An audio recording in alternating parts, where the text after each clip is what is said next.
बिस्मिल्लाहिर्रहमानिर्रहीम। दुआ पढ़ लें पहले। रब्बिश्रह ली सदरी वयस्सिर ली अमरी वहलुल उक़दतम मिन लिसानी यफ़क़हू क़ौली। रब्बी ज़िदनी इल्मा, रब्बी ज़िदनी इल्मा, रब्बी ज़िदनी इल्मा। सल्लल्लाहु अला मुहम्मद सल्लल्लाहु अलैहि व आलिहि वसल्लम।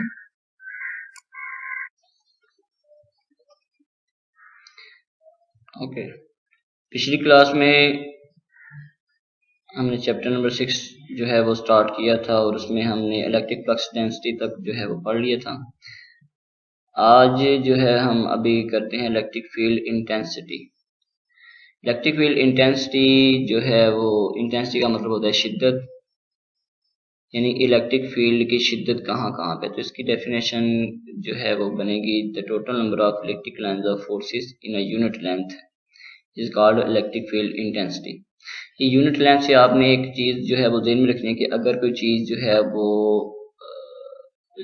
जो है हॉरिजॉन्टल है या वर्टिकल है, ठीक है, सर्कुलर नहीं है, रेक्टेंगुलर है, तो उसकी जितनी लेंथ होगी वो हम उसको कंसीडर करेंगे। अगर कोई बॉडी जो है जैसे कंडक्टर होता है वो सर्कुलर है, उसका एरिया जो है, ठीक है, तो हम उसका फिर जो है वो सरकमफेरेंस जो है उसको हम कंसीडर करेंगे कि वो उसकी लेंथ होगी, यूनिट लेंथ, ठीक है। तो उसके अंदर अंदर जितनी भी इलेक्ट्रिक लाइन ऑफ फोर्सेस होंगी उनको कहते हैं इलेक्ट्रिक फील्ड इंटेंसिटी, और इसको जो है ई से जाहिर करते हैं। इसके बाद है कूलम्स फर्स्ट लॉ। तो कूलम का जो पहला कानून है उसके मुताबिक according to this law the same charges always repel each other and the opposite charges always attract each other, ठीक है। इसका पहला कानून क्या है कि जो सेम चार्जेस होते हैं, दोनों पॉजिटिव हो जाएं या दोनों नेगेटिव हो जाएं, वो हमेशा क्या करेंगे, एक दूसरे को दफा करेंगे। और जो अपोजिट चार्जेस हैं, यानी कि एक पॉजिटिव है दूसरा नेगेटिव है, या पहला नेगेटिव है दूसरा पॉजिटिव है, तो दोनों सूरतें में अगर चार्जेस अपोजिट हैं तो वो क्या करेंगे, दूसरे को अट्रैक्ट करेंगे। ये उसका पहला असूल है। दूसरा असूल उसका ये बताता है कि उनके दरमियान जो लगने वाली फोर्स है, यानी कि ये दो चार्जेस है, Q1 है, ठीक है, इसका कोई ना कोई चार्ज होगा, एक Q2 है, इसका पे कोई ना कोई चार्ज होगा, ठीक है। According to second law the force of attraction और रिपल्शन, यानी कि अगर तो ये दोनों सेम चार्जेस हैं तो क्या करेंगे, रिपेल करेंगे, और अगर ये दोनों अपोजिट चार्जेस हैं तो क्या करेंगे, अट्रैक्ट करेंगे। तो फोर्स ऑफ अट्रैक्शन और repulsion between the to electric charge, यानी कि ये जो दो इलेक्ट्रिक चार्ज है Q1 है Q2 है, इनके दरमियान जो पैदा होने वाली फोर्स है, चाहे वो रिपल्शन की हो और चाहे वो जो है अट्रैक्शन की हो, तो दोनों सूरतों में ये जो फोर्स है ये किसके प्रोपोर्शन है, is directly proportional to the product of the charges, यानी कि Q1 मल्टीप्लाई बाय Q2, ठीक है। दोनों के जो प्रोडक्ट है उस प्रोडक्ट के डायरेक्टली प्रोपोर्शन है and is inversely proportional to the square of distance between them, ठीक है। इनके दरमियानी जो फासला d है उसके जो है ये क्या होगा, इनवर्सली प्रोपोर्शनल होगा, ठीक है।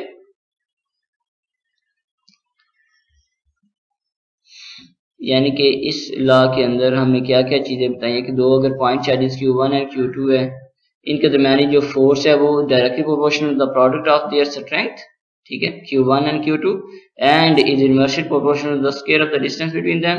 और तीसरा क्या है, inversely proportional to the absolute permittivity of the surrounding medium, this is known as the Coulomb's second law of electrostatic, ठीक है। ये सेकंड उसका जो है वो कानून है। अब परमिटिविटी क्या है इसकी जो है हम बात करते हैं, परमिटिविटी किसको कहते हैं। ओके, तो परमिटिविटी के लिए आपने जो वर्ड ज़हन में रखना है वो परमिशन का आपने रखना है ज़हन में, ठीक है। परमिशन, जैसे परमिशन कहते हैं इजाजत देना, ठीक है। तो परमिटिविटी है इजाजत, किसको इजाजत है, the measure of easiness by which the electric lines of forces can pass through a material is called it's permittivity. इनकी कोई भी मटेरियल है वो कितनी आसानी से इलेक्ट्रिक लाइंस ऑफ फोर्सेस को अपने अंदर से गुजरने दे रहा है, उनको गुजरने की इजाजत देता है, उसकी उस इजाजत को हम क्या कहते हैं, परमिटिविटी कहते हैं। उस इजाजत का नाम क्या है? Permittivity. The measure of easiness by which the electric lines of forces can pass through a material is called permittivity, और इसको एप्सिलॉन से जाहिर करते हैं, यानी कि जो कैपिटल ई होता है ना उस तरह हम इसको जाहिर करते हैं। अब ये जो परमिटिविटी है ये तीन तरह की है। नंबर वन है permittivity of free space. Free space mean air, vacuum, ठीक है। तो हवा की जितनी परमिटिविटी होगी उसको हम कहते हैं वो permittivity of free space. The measure of easiness by which the electric lines of forces can pass through air is called permittivity of free space. अब इसको एप्सिलॉन नॉट से, ये जो परमिटिव है इसको सिर्फ एप्सिलॉन से जाहिर करते हैं, और ये जो परमिटिविटी ऑफ फ्री स्पेस है इसको एप्सिलॉन नॉट, ये एप्सिलॉन है जो ई आपको नजर आ रहा है, और इसके साथ जो ओ नजर आ रहा है इसको नॉट पढ़ना है आपने, ठीक है, एप्सिलॉन नॉट। ओके, दूसरी है रिलेटिव परमिटिविटी। रिलेटिव का मतलब है बाहमी, दो के दरमियान।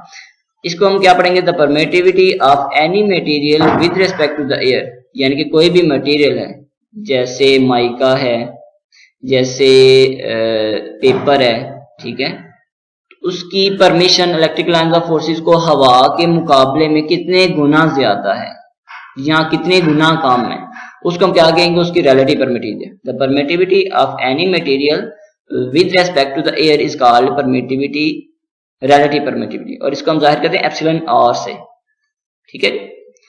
नंबर थर्ड है एब्सोल्यूट परमिटिविटी।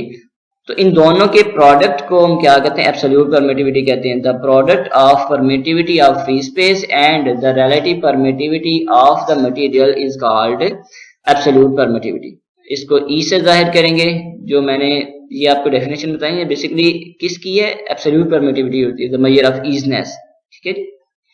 तो इसको हम जाहिर करते हैं एप्सिलॉन ऑन से, और ये बराबर होता है epsilon R dot epsilon not. दोनों का जो प्रोडक्ट है वो बन जाएगा एब्सोल्यूट परमिटिविटी, ठीक है। तो इस तरह आपको ये बात पता चल गई कि जो सेकंड लॉ है वो उसके मुताबिक जो फोर्स है वो परमिटिविटी की क्या होती है? इनवर्सली प्रोपोर्शनल होती है, ठीक है, सराउंडिंग मटेरियल की। ओके, तो अभी हम आ जाते हैं जनाब, नेक्स्ट है कैपेसिटर। कैपेसिटर को कंडेंसर भी कहते हैं। कंडेंसर का मतलब होता है कंडेंस करना, किसी चीज को मुर्तकिज करना, इकट्ठा करना, ठीक है। तो such electrical component which is used to store the electric charge is called capacitor, यानी कि ऐसा इलेक्ट्रिकल कंपोनेंट है जो कि चार्ज को मुर्तकिज करता है, इकट्ठा करता है, ठीक है, उसको हम क्या कहते हैं? कैपेसिटर कहते हैं। अच्छा, और डाई इलेक्ट्रिक क्या है? The insulating material used between the two metallic plates of a capacitor is called dielectric, ठीक है। अब दो जो कैपेसिटर की प्लेट्स हैं, अब कैपेसिटर है क्या उसको डिटेल में हम देखते हैं।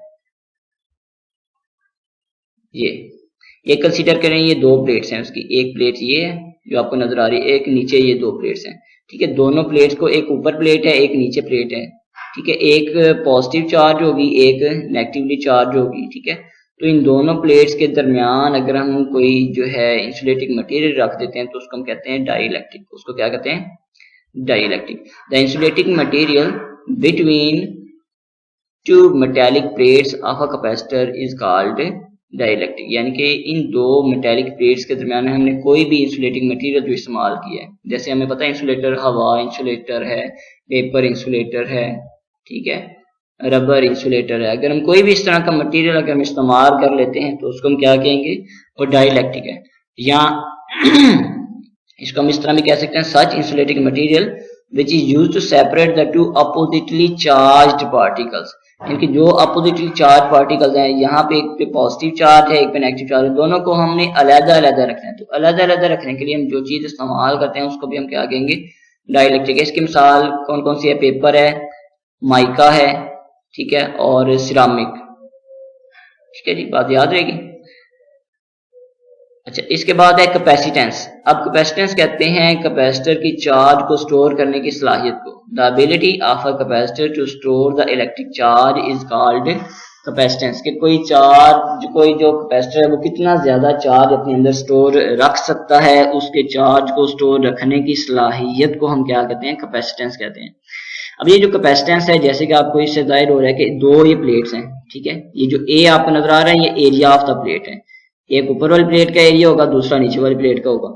अब आपने ये बात दोनों जहन में रखनी है कि दोनों प्लेट का साइज हमेशा बराबर होना चाहिए और दोनों एक दूसरे के पैरेलल होनी चाहिए। एक ये नहीं कि एक प्लेट आपने इधर रखी और दूसरी आप यहाँ पे करके रख दें, ठीक है। तो इसलिए हम कहते हैं कि जो ए है वो क्रॉस सेक्शनल एरिया के कितना एरिया दोनों का क्रॉस हो रहे हैं। अब ये दोनों प्लेट्स एक ऊपर है एक एग्जैक्टली नीचे है, तो दोनों के क्रॉस सेक्शनल एरिया बराबर है। अगर मैं इस प्लेट को थोड़ा सा आगे धकेल दूं और इस प्लेट को लेफ्ट पे कर दूं तो इनका क्रॉस सेक्शनल एरिया कम हो जाएगा, ठीक है। तो ये आपने बात ध्यान में रखनी है कि कोई भी कैपेसिटर बनाया जाता है तो दोनों पैरेलल प्लेट्स उसकी होती हैं, कोई भी उनका साइज दोनों का क्या होगा, इक्वल होगा, ठीक है। तो ए है एरिया ऑफ द कैपेसिटर और जो एप्सिलॉन नॉट है ये परमिटिविटी ऑफ फ्री स्पेस है, और जो डी है वो है distance between the plates.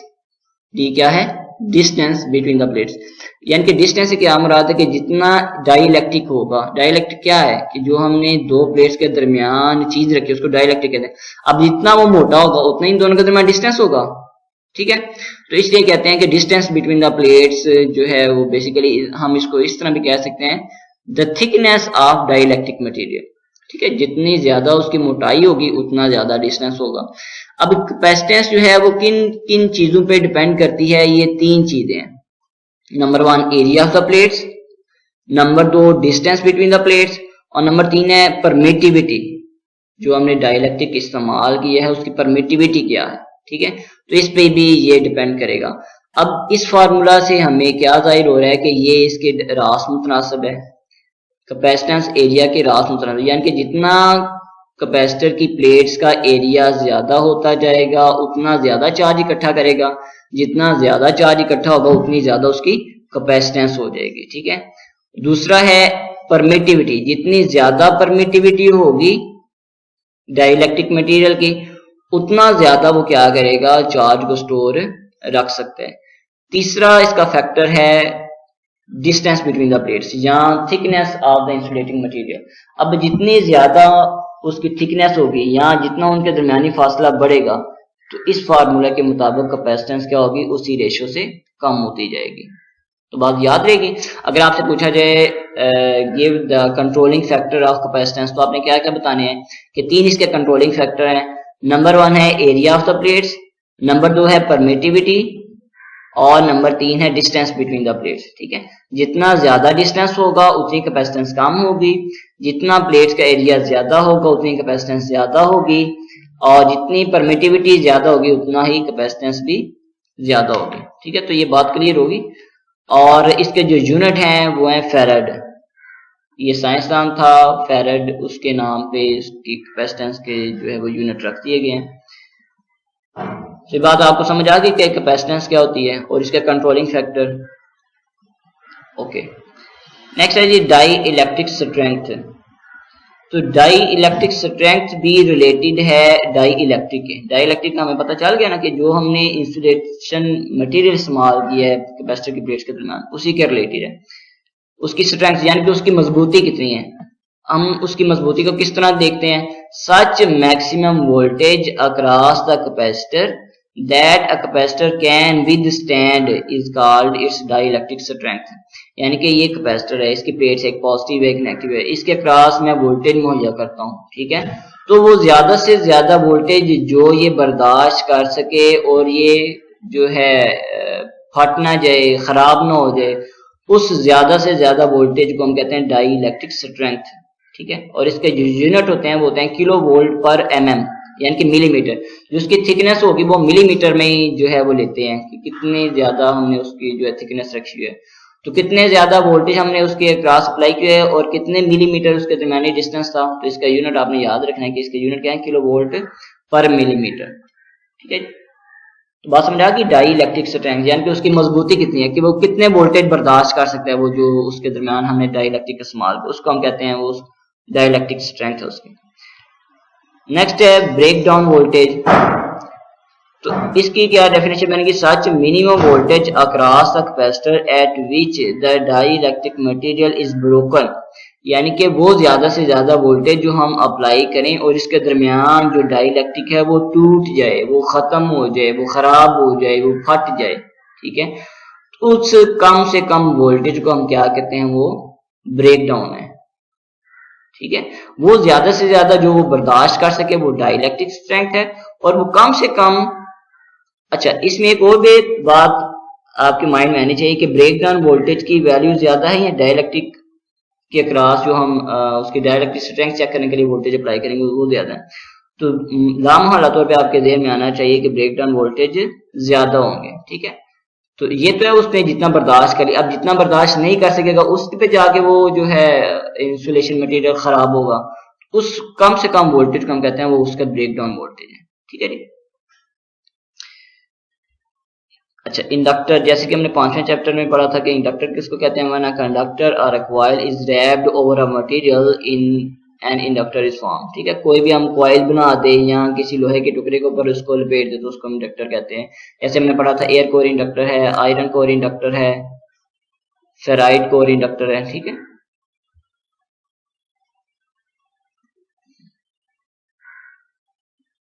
Okay तो अभी हम कुछ देख लेते हैं कैपेसिटर जो है उसकी अकसाम के नाम कौन कौन से हैं। अब जैसे कि हमने पढ़ा कैपेसिटर चार्ज को स्टोर करने वाली इलेक्ट्रिकल कंपोनेंट के नाम है, ठीक है कैपेसिटर।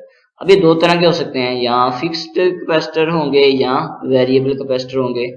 अब इनकी जो टाइप्स हैं वो with respect to dielectric material, with respect to capacitance हो सकते हैं। जैसे ये है जो कैपेसिटर फिक्स कैपेसिटर है, ये ऐसे कैपेसिटर होते हैं जिनकी कैपेसिटेंस की वैल्यू तब्दील नहीं हो सकती। एक दफा फैक्ट्री से बन के आ गए तो जितनी उनकी कैपेसिटेंस की वैल्यू रख दी गई है वो हम तब्दील नहीं कर सकते। जैसे हमने फिक्स्ड रजिस्टर पढ़ा था कि जो एक दफा बन के आ गए उसकी रेजिस्टेंस की वैल्यू उतनी ही होती है, वो हम तब्दील नहीं कर सकते। इस तरह जो वेरिएबल कैपेसिटर होंगे उनकी कैपेसिटेंस की वैल्यू हम फैक्ट्री से बनने के बाद जब हमारे पास आए तो हम उनकी जो कैपेसिटेंस उसको तब्दील कर सके। अगर हम तब्दील कर सकते हैं तो उसको हम वेरिएबल कैपेसिटर कहते हैं, और अगर हम नहीं कर सकते तो उसको हम क्या कहेंगे, वो फिक्स्ड कैपेसिटर है। अब फिक्स्ड कैपेसिटर की जो फर्दर टाइप्स हैं वो इलेक्ट्रोलिटिक हो सकते हैं और नॉन इलेक्ट्रोलिटिक हो सकते हैं। नॉन इलेक्ट्रोलिटिक को हम इलेक्ट्रोस्टैटिक भी कहते हैं। अब जो इलेक्ट्रोलिटिक हैं वो होते हैं पोलराइज्ड, जैसे कि हमने यहाँ पे ये देखा कि इसकी पोलैरिटी है, एक पॉजिटिव है एक नेगेटिव है, ठीक है। और जो नॉन इलेक्ट्रोलिटिक होते हैं उनमें पोलैरिटी का हमें कोई भी ख्याल नहीं रखना पड़ता। अच्छा, और जो इलेक्ट्रोस्टैटिक हैं वो फर्दर यानी कि हैं फिक्स्ड और इलेक्ट्रोलिटिक। वो उनकी फर्दर कौन कौन सी अकसाम है कि वो mica electrolytic, non electrolytic capacitor हो सकते हैं, पेपर इलेक्ट्रोस्टैटिक कैपेसिटर हो सकते हैं, प्लास्टिक हो सकते हैं, सिरामिक हो सकते हैं, ऑयल फील्ड। अब ये सारे के सारे जो है इंसुलेटिंग मटेरियल है, जो भी हमने उनके दरमियान बतौर इंसुलेशन बतौर डाइलेक्ट्रिक ये है, ठीक है, insulating material use between the two metallic plates. तो जो भी हम इंसुलेशन मटेरियल इस्तेमाल करेंगे उसकी बिना पर उसका नाम हो जाएगा। अगर हम माइका इस्तेमाल करेंगे तो उसको हम कहेंगे ये माइका इलेक्ट्रोस्टैटिक फिक्स्ड कैपेसिटर है, ठीक है। या पेपर इलेक्ट्रोस्टैटिक फिक्स्ड कैपेसिटर है, प्लास्टिक इलेक्ट्रोस्टैटिक फिक्स्ड कैपेसिटर है। अगर हम सिरामिक इस्तेमाल करेंगे तो उसके नाम होंगे वो सिरामिक फिक्स्ड कैपेसिटर बन जाएंगे, ठीक है। तो दो अकसाम, जैसे कि अभी आपको बता दें कि दो तरह की इसकी अकसाम है, फिक्स कैपेसिटर हैं, वेरिएबल हैं। फिक्स कौन से हैं? The capacitor for which the value can not be change is called the fix capacitor. और इसकी जो टाइप्स हैं वो कौन सी हो जाएंगी? इलेक्ट्रोलिटिक है या पोलराइज्ड कैपेसिटर, यानी कि जिसमें पोलैरिटी होती है, एक पॉजिटिव होगा एक नेगेटिव होगा। और दूसरे जो है इलेक्ट्रोस्टैटिक है, यानी इनको नॉन इलेक्ट्रोलिटिक कहते हैं और नॉन पोलराइज्ड कहते हैं, वो आ जाएंगे। तो इनके सिंबल हैं, ये फिक्स्ड कैपेसिटर के सिंबल हैं। फिक्स्ड कैपेसिटर का जो सिंबल है वो इस तरह दो लाइनें लगा के, और ये दो जो लाइनें हैं ये शो कर रही हैं एक पॉजिटिव प्लेट को एक नेगेटिव प्लेट को, ठीक है। तो इसमें पोलैरिटी का हमें ख्याल नहीं रखना पड़ता। तो ये नॉन पोलराइज्ड फिक्स्ड कैपेसिटर का ये सिंबल है, और ये पोलराइज्ड फिक्स्ड कैपेसिटर का सिंबल है जिसमें एक नेगेटिव साइड है और एक ये पॉजिटिव साइड को शो कर रहा है, ठीक है जी।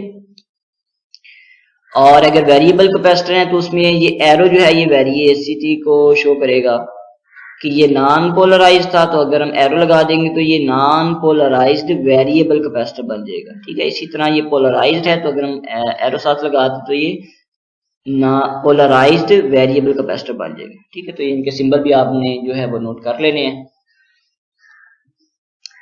अच्छा, ये जो आपके सामने एक अभी कैपेसिटर आया है, ये फिक्स्ड कैपेसिटर का इंटरनल स्ट्रक्चर बताया गया है कि फिक्स्ड कैपेसिटर के अंदर सबसे पहले क्या होगा, मेटेलिक प्लेट्स हैं, एक पॉजिटिव प्लेट है, दूसरी नेगेटिव प्लेट है। इनके दरमियान हमने कोई इंसुलेशन मटेरियल इस्तेमाल किया डाइइलेक्ट्रिक के तौर पे। ठीक है, वो हम माइका इस्तेमाल कर सकते हैं, वो हम पेपर इस्तेमाल कर सकते हैं, वो प्लास्टिक हो सकता है, वो कोई भी डाइइलेक्ट्रिक हो सकता है। ठीक है, अब इसको हम क्या करेंगे, एक रोल किया हुआ ऊपर नीचे लपेट के ना, यानी कि तीन, जस्ट आप समझे कि तीन पेपर हैं ऊपर नीचे पड़े हुए, इनको हमने रोल बना के तो एक राउंड टाइप एक चीज तैयार कर ली है।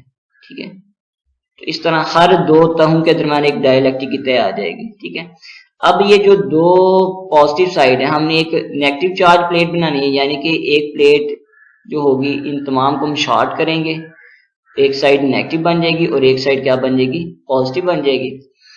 और इसको हम एल्यूमिनियम के केस के अंदर फिक्स करके ऊपर प्लास्टिक की इंसुलेशन चला देते हैं, तो क्या बन जाएगा, एक फिक्स्ड कैपेसिटर बन जाएगा।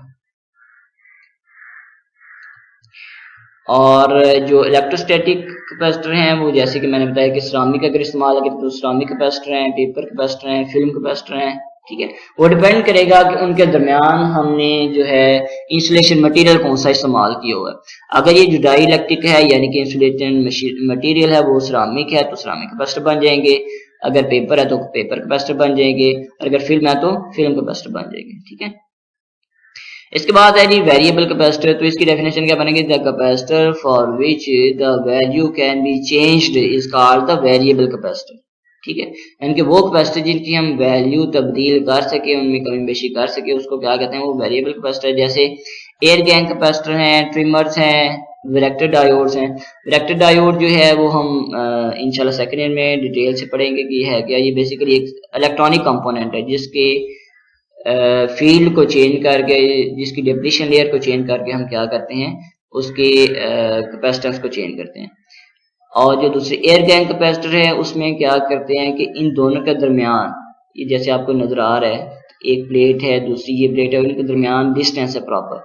अगर हम इस डिस्टेंस को तब्दील कर दें, ठीक है, यानी कि उसके मौजूद अगर वो हवा है, ठीक है, अगर हम उसके दरमियान जो इंसुलेशन है वो हवा है, तो उसको अगर हम तब्दील करेंगे तो इससे कैपेसिटेंस पे क्या फर्क पड़ेगा। जैसे हमने इधर अभी सीखा था ये कि जो दरमियानी डिस्टेंस है जितना बढ़ेगा उतनी कैपेसिटेंस कम होगी, और जितना ये कम होगा उतनी डिस्टेंस कैपेसिटेंस क्या होगी, ज्यादा होगी। ठीक है, तो इसके कम होने से ये बढ़ती है कैपेसिटेंस, और डिस्टेंस के बढ़ने से कैपेसिटेंस कम होती है। तो इस तरह हम थिकनेस उसकी कंट्रोल करके, ठीक है, हवा उसके दरमियान जो है उसको हम कंट्रोल करके क्या कर सकते हैं, उसकी कैपेसिटेंस की वैल्यू को हम तब्दील कर लेते हैं। ठीक है जी, तो बाकी जो सीरीज और पैरेलल कॉम्बिनेशन है वो इंशाल्लाह हम नेक्स्ट लेक्चर में सीखेंगे। अस्सलाम वालेकुम वरहमतुल्लाह।